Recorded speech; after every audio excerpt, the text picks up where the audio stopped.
Hey, you guys, Cyber Monday deals are here. So shop meaningful Christmas gifts that won't bust your budget right now at RamseySolutions.com/store.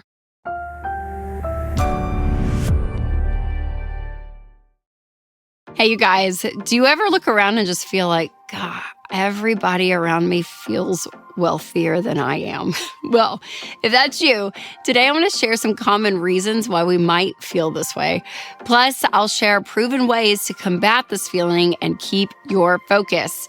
But before we get started, be sure to subscribe so you'll never miss an episode. All right, if you know me, you know that I talk about comparison culture a lot. And I think it's on my mind often because I see it challenging us in new ways all the time, right? When we were young, it may have been like American Eagle or Hollister t-shirts that you see.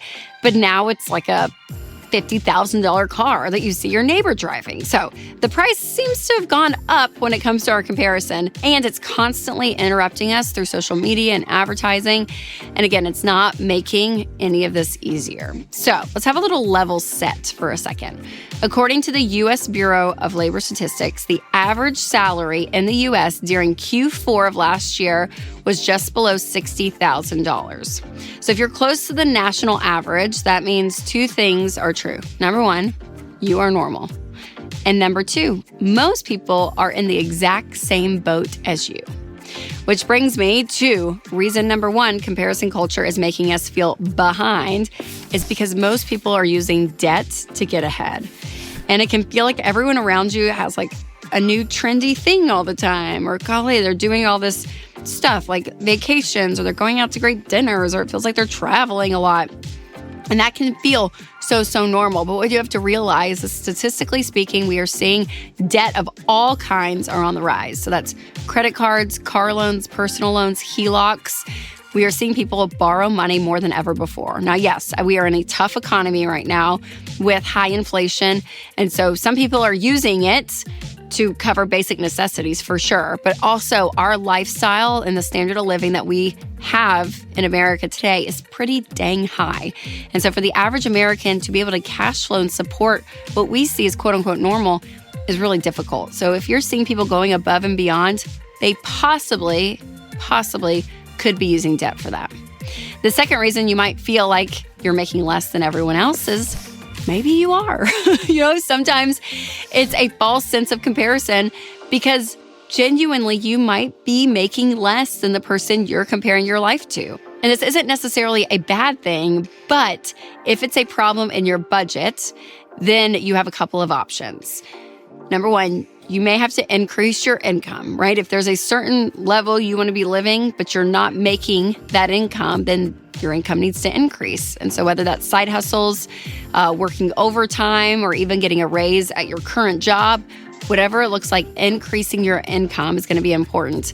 But then also lowering your spending. And so if you want some margin because you're not making as much as the person next to you, when it comes to your expenses, this is going to be really crucial. You're going to have to go through and really look at where you're spending your money and where you can actually be more purposeful and say, hey, I'm actually going to spend X amount at the grocery store. I'm not going to go out to eat as much as I was. I'm going to cut subscriptions that I'm not using. I'm going to do these things to be able to create margin on the expenses side.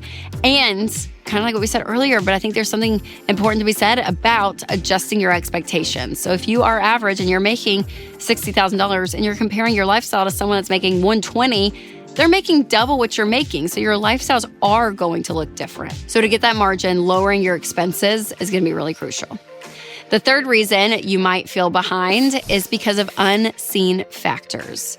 So what do I mean by this? Well, maybe you're paying for childcare, but the person you're comparing your life to, grandma, watches the kids, right? And so they're saving $3,000-$4,000 a month on childcare because they have free childcare.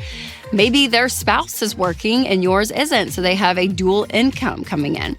Maybe they've paid off their student loans and they don't have that leaving their income, and you still are paying your student loans.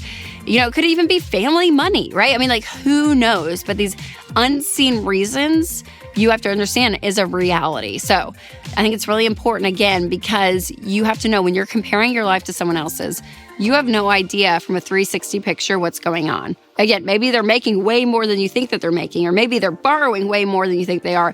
But whatever it is, there are unseen things happening, and so take that into account. Something else that is unseen but is a threat today is our internet safety. That is why I want to tell you about one of our sponsors, Delete Me. I saw a headline recently that really caught my attention, that 1/3 of the U.S. population's background info is now public. So for 115 million of us, data breaches mean that our info is out there for anyone to find. And this is things like our names, addresses, phone numbers. I mean, it's crazy, you guys. And this is why I love Delete Me, because they will find and remove your information from hundreds of data broker websites that will buy, sell, and trade your personal data. So take control of your online privacy with Delete Me. Individual Delete Me plans start as low as $9 a month. So sign up today at joindeleteme.com/Rachel for 20% off. And I'll also put a link in the description. All right, reason number 4 you feel behind financially is because net worth is invisible. So some people may be prioritizing daily luxuries, right? So whether it's, shopping or vacations or going out to eat, like whatever it looks like that you're seeing is, oh my gosh, they must have so much. They may be putting all of their income to that and none towards savings or investing, where you might be working to get out of debt, so your income's going there instead of a nice purse.